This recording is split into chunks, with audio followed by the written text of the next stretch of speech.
Assalamualaikum warahmatullahi wabarakatuh. Selamat datang di podcast Pembangunan Desa Inklusif Kementerian Desa Pembangunan Daerah Tertinggal Transmigrasi. Bersama saya, Santi Rahmawati, pendamping lokal desa, tenaga pendamping profesional Kabupaten Raja Lebong, Provinsi Bengkulu. Sahabat desa, tujuan pembangunan desa sebagaimana dituangkan dalam Undang-Undang Desa adalah meningkatkan kesejahteraan hidup manusia serta penanggulangan kemiskinan. Hal ini dilakukan melalui penyediaan pemenuhan kebutuhan dasar, pembangunan sarana dan prasarana desa. Dengan kewenangan yang dimiliki serta adanya kucuran dana kepada desa, harapan tentang kesejahteraan bagi semua lapisan warga negara, baik laki-laki dan perempuan, akan semakin nyata. Sehingga menjadi sebuah urgensi bagaimana menciptakan sebuah tatanan masyarakat desa yang mengakui, menghormati, memenuhi, melindungi serta melayani hak-hak seluruh warga desa termasuk masyarakat rentan dan marginal. Secara sukarela membuka ruang bagi semua pihak dan meniadakan hambatan untuk berpartisipasi secara setara, saling menghargai serta merangkul setiap perbedaan. Secara inklusi, semua warga dapat serta berperan aktif merencanakan, melaksanakan, dan merasakan manfaat dari pembangunan desa. Tentunya, hal ini merupakan tantangan yang membutuhkan komitmen yang kuat semua stakeholder di desa. Sebab, kemiskinan dan kesenjangan antara kelompok masyarakat desa tidak terselesaikan tanpa adanya keterlibatan semua kelompok yang ada di desa. Bersama saya sudah hadir seorang narasumber, Bapak Alpian, sebagai Kepala Desa Lubuk Kembang, Kecamatan Curug Utara, Kabupaten Raja Lebong, Provinsi Bengkulu. Bersama beliau kita akan berbincang-bincang seputar pembangunan desa inklusif. Selamat siang Pak Alpian. Semoga pada hari ini siang yang sangat terik ini Bapak dalam keadaan sehat-sehat saja. Pembangunan desa inklusif. Apa sih desa inklusif itu, Pak? Menurut saya, apa yang disampaikan tadi, apakah desa inklusif? Desa inklusif adalah desa yang mampu menerima keberagaman secara positif. Kemudian desa inklusif adalah desa yang memberikan ruang gerak, berkembang dan berpartisipasi aktif sesuai dengan kebutuhan dan berdasarkan keragaman. Kemudian desa tempat di mana semua orang tanpa terkecuali merasakan keamanan, kenyamanan dan perlindungan yang sama. Kemudian juga desa yang mendorong masyarakat untuk positif dan berkontribusi dalam pembangunan sesuai dengan kemampuannya berdasarkan keragaman yang ada. Harapan semua insan desa-desa di Indonesia, itulah surga dunia.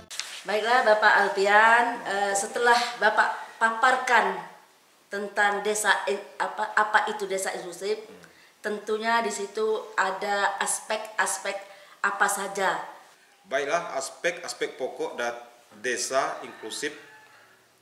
Yang pertama, inklusif merupakan sebuah proses dengan kata lain, inklusi sosial merupakan satu rangkaian kerja.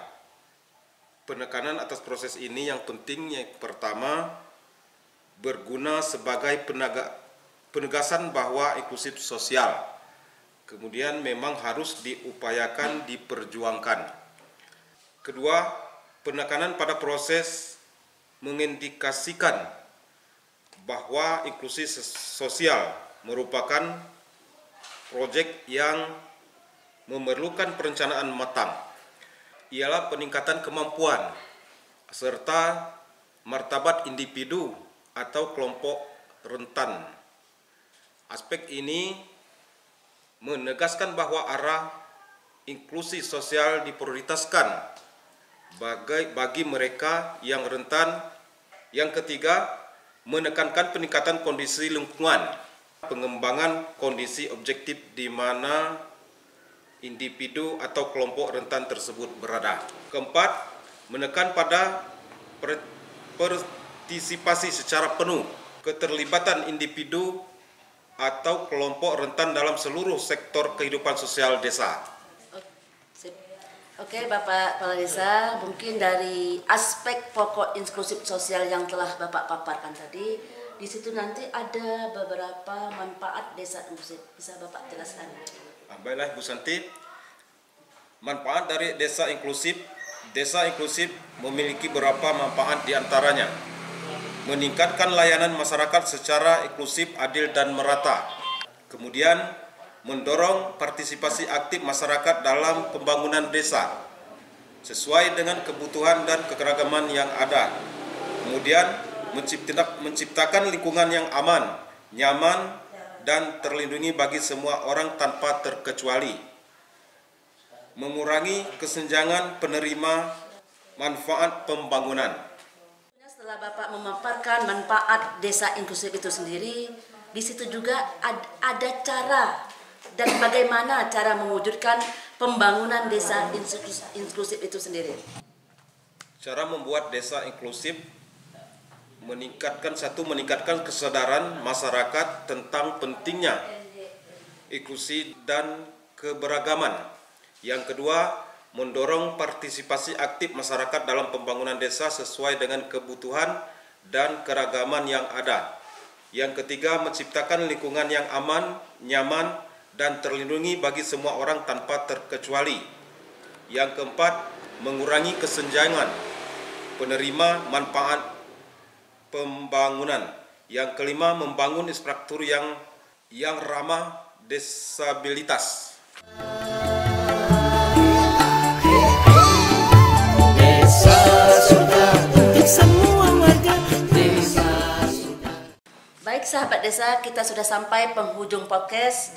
Di sini Bapak Kepala Desa Lubuk Kembang untuk dapat menyimpulkan dari tema kita pembangunan desa inklusif.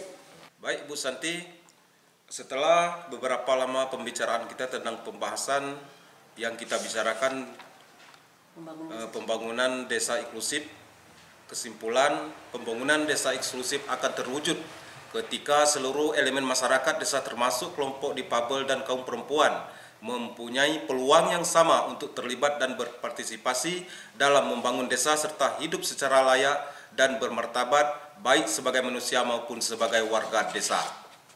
Bagaimana sahabat desa, menarik bukan?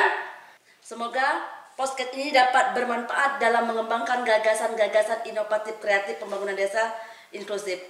Terima kasih kepada Bapak Kades kita Desa Lubuk Kembang. Sampai jumpa lagi di podcast berikutnya. Wassalamualaikum warahmatullahi wabarakatuh.